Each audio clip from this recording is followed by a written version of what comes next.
On May 13, 1939, a ship known as the MS St. Louis left Hamburg, Germany, headed for Havana, Cuba. Most of the ship's 937 passengers were Jews trying to escape Nazi Germany.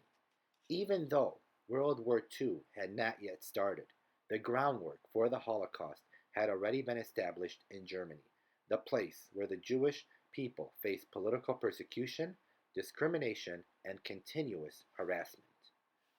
The MS St. Louis sailed as German persecution of Jews reached a peak, especially since Germany had enforced the Nuremberg laws, which isolated and limited Jewish people's rights and freedoms. After Kristallnacht, the pogrom and the Night of Broken Glass in Germany, Jewish businesses, homes, and synagogues were destroyed, and the German Jews were being forced to immigrate. The Jewish people on the St. Louis had decided to flee the persecution brewing in Europe. The ship's destination was Cuba, where the majority of the passengers planned to temporarily live while awaiting entry into the United States. After a 2-week voyage, the ship reached Havana, Cuba. Even though the majority of the passengers had purchased Cuban visas in Germany, Cubans immigration officials revoked all of the visas except 28.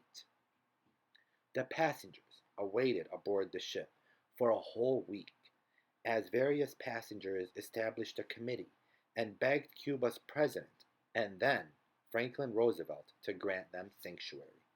After Cuba denied the committee's pleas, the ship's captain tried to dock in Miami but was denied entry by U.S. immigration officials. Furthermore, a cable desperately sent to Franklin Roosevelt was ignored. The U.S. was unwilling to grant the passengers entry in order to abide by its existing quota system, which permitted only approximately 27,000 people from Germany and Austria into the United States.